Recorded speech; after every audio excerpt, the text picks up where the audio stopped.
এক লোক রাতে বাড়িতে এসে দেখে তার সন্তান সব ঘুমিয়ে পড়েছে। স্ত্রীকে লোকটি জিজ্ঞেস করলো, ওরা সব নামাজ পড়েছে? স্ত্রী তখন বলল, বাড়িতে কোনো খাবার ছিল না, ওরা সবাই ক্ষুধার্ত, কান্না করতে করতে সবাই ঘুমিয়ে পড়েছে, নামাজ পড়েনি। লোকটি তখন স্ত্রীকে বলল, ওদেরকে জাগিয়ে দাও, ওরা নামাজ পড়ুক। স্ত্রী তখন বলল, ওদেরকে জাগিয়ে দিলে ওরা তো ক্ষুধার্ত, খাবার না পেয়ে আবার কান্নাকাটি করবে। লোকটি তখন বলল, ওদেরকে জাগিয়ে দিতে বলেছি, জাগিয়ে দাও, আদেশ পালন করো। তাদের রিজিকের দায়িত্ব আমার না, তাদের রিজিকের দায়িত্ব আল্লাহ তাআলার উপর। আল্লাহ তাআলা কোরআনে বলেছেন, তুমি তোমার পরিবার বর্গদের নামাজের আদেশ দাও, তার উপর অবিচল থাকা আমি তোমার কাছে কোনো রিজিক চাই না, আমি তোমাদের রিজিক দান করি, শুধু করি না সেটা শুধু মুত্তাকিদের জন্য।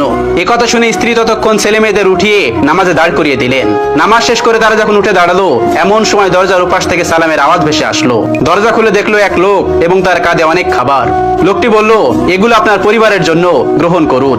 লোকটি কৈফিয়তে সুরে আরো বললেন, একজন লোক শহর থেকে মেহমান হয়ে আমার বাড়িতে এসেছিলেন, তার সামনে আমি খাবারগুলো পরিবেশন করলাম, কিন্তু খাবার শুরু করার আগেই আমাদের মাঝে প্রচুর কথা কাটাকাটি শুরু হয়ে গেল। মেহমান রাগান্বিত হয়েই কিছু না খেয়ে চলে গেল। তারপর খাবারগুলো নিয়ে আমি বাড়ি থেকে বের হলাম, আর মনে মনে ভাবলাম, আল্লাহ আমাকে যেখানে নিয়ে যায় সেখানে আমি খাবারগুলো দিয়ে আসবো। আল্লাহর নামে শপথ করে বলছি, হাঁটতে হাঁটতে আমি এসে আপনার দরজার সামনে দাঁড়িয়ে পড়লাম। আমি বুঝতে পারছি না আপনার দরজার সামনে এনে আমাকে কে দাঁড় করিয়ে দিল। সুবহানাল্লাহ। রাসূল সাল্লাল্লাহু আলাইহি সাল্লাম বলেছেন, আল্লাহ তাআলা বলেন, হে আদম, তোমরা আমার ইবাদতের জন্য মনোনিবেশ করো, আমি তোমাদের অন্তরকে সফলতায় ভরিয়ে দেব এবং তোমার হাতে রিজিক দ্বারা পূর্ণ করে দেব। হে বনি আদম, তুমি আমার থেকে দূরে যেও না, ফলে আমি তোমার অন্তর অভাব পূর্ণ করে দেব এবং তোমার দুহাতকে কর্মব্যস্ত করে দিব। আমরা একটু কিছু হলেই ভেঙে পড়ি, একবেলা না খেয়ে থাকলে কত অভিমান, কত অভিযোগ, কিন্তু আল্লাহ তাআলার উপর ওদের বিশ্বাসটা দেখুন। সত্যি তো এটাই, আমাদের রিজিকের দায়িত্ব একমাত্র আল্লাহ তাআলাই নিয়েছেন। তাহলে আমাদের রিজিক নিয়ে এত চিন্তা কেন? আমাদের রিজিকে যতটুকু আছে সঠিক সময় আমরা ঠিক ততটুকুই পাবো, চাইলেও আমরা এর থেকে বেশি বা কম ভোগ করতে পারবো না।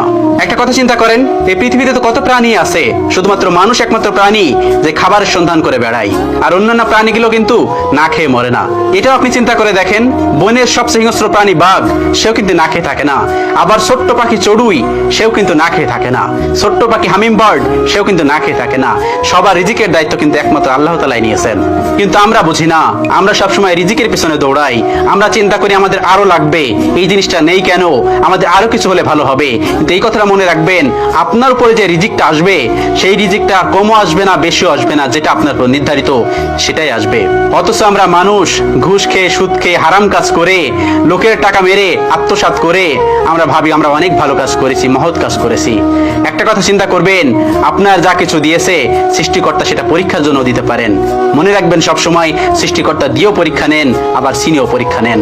আপনার যদি সৃষ্টিকর্তার উপর ভরসা থাকে, তাহলে পৃথিবীর আর কোনো কিছুই আপনার দরকার হবে না। আরেকটা কথা মনে রাখবেন, আপনি যখন সৃষ্টিকর্তার কাছে যাবেন, সৃষ্টিকর্তার কাছে যখন পেয়ে যাবেন, সৃষ্টিকর্তা যখন কবুল করে নেবেন, তখন পৃথিবীর আর কারোর দরকার হবে না অন্য কোনো মানুষের কাছে কিছু চাওয়ার।